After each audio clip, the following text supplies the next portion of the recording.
आज की कहानी। नई दृष्टि। अविनाश बबलू के घर गया। तब बबलू की बिटिया पानी लेकर आई।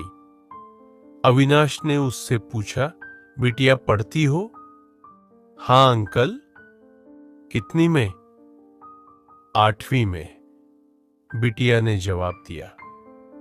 अच्छा, अविनाश ने चहक कर कहा, तब तो यह बता सकती हो कि कक्षा 7वीं में कितने प्रतिशत अंक आए थे। यह प्रश्न सुनते ही बिटिया का चेहरा उदास हो गया। लगा कि किसी ने सिर पर हथौड़ा दे मारा हो। तब अविनाश ने प्रश्न दोहरा दिया। बिटिया बोली, पता नहीं अंकल। अच्छा, अविनाश ने कहा, 6ठी में कितने प्रतिशत अंक आए होंगे? यह तो पता होगा। नहीं, वह घबराती हुई बोली। तब बिटिया के पिता बबलू ने जवाब दिया, इसके 7वीं में 99% अंक आए थे। यह सुनते ही अविनाश ने चहक कर कहा, अरे वाह, 79% अंक आए थे। मैं जब 12वीं में पास हुआ था तब 50% अंक ही ला पाया था। यह कहते हुए अविनाश ने बिटिया की ओर देखकर उसके चेहरे के भाव महसूस करने की कोशिश की। अपनी स्वयं की मेहनत से चाहे जितने भी प्रतिशत अंक आए हो, उस पर गर्व करना चाहिए। यह हमारी मेहनत का परिणाम होते हैं। जैसे ही बिटिया ने सुना, उसके चेहरे पर एकदम से हंसी आ गई। फिर वह अविनाश के कदमों में झुकी, चरण स्पर्श करते हुए बोली, धन्यवाद अंकल जी। इधर पिताजी ने पहली बार बिटिया को चहकते हुए किसी के चरण स्पर्श करते हुए देखा था। इसलिए उनके हाथ उसे आशीर्वाद देने के लिए उठ गए। यह देखकर बिटिया का चेहरा खिल गया।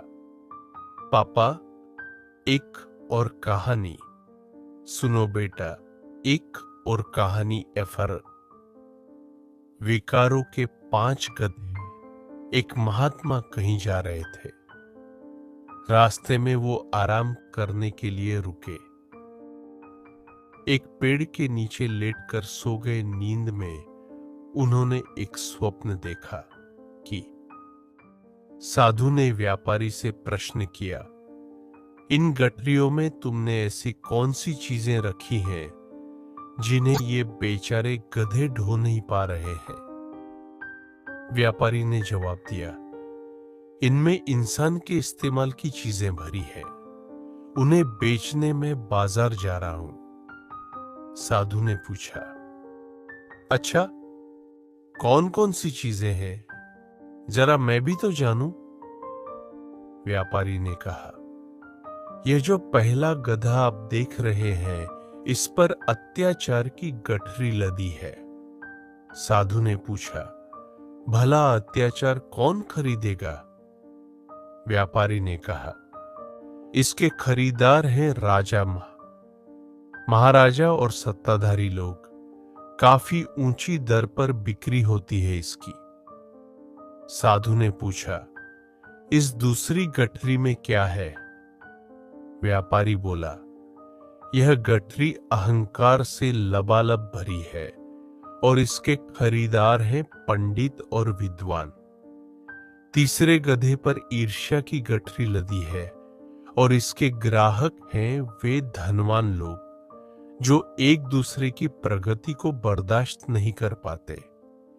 इसे खरीदने के लिए तो लोगों का तांता लगा रहता है। साधु ने पूछा, अच्छा, चौथी गठरी में क्या है भाई? व्यापारी ने कहा, इसमें बेईमानी भरी है और इसके ग्राहक हैं वे कारोबारी जो बाजार में धोखे से की गई बिक्री से काफी फायदा उठाते हैं। इसलिए बाजार में इसके भी खरीदार तैयार खड़े हैं। साधु ने पूछा, अंतिम गधे पर क्या लदा है?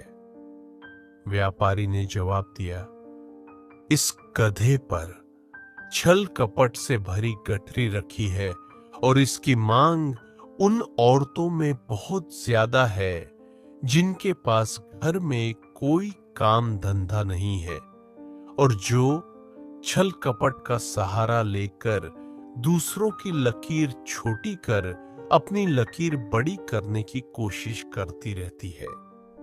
वे ही इसकी खरीदार है। तभी महात्मा की नींद खुल गई। इस सपने में उनके कई प्रश्नों का उत्तर उन्हें मिल गया। सही अर्थों में कहें तो वह व्यापारी स्वयं शैतान था जो संसार में बुराइयां फैला रहा था और उसके शिकार कमजोर मानसिकता के स्वार्थी लोग बनते हैं। शैतान का शिकार बनने से बचने का एक ही उपाय है कि ईश्वर पर सच्ची आस्था रखते हुए अपने मन को ईश्वर का मंदिर बनाने का प्रयत्न किया जाए। ईश्वर को इससे मतलब नहीं कि कौन मंदिर गया या किसने कितने वक्त तक पूजा की, पर उन्हें इससे अवश्य मतलब होगा कि किसने अपने किन अवगुणों का त्याग कर किन गुणों का अपने जीवन में समावेश किया और उसके रचे संसार को कितना सजाया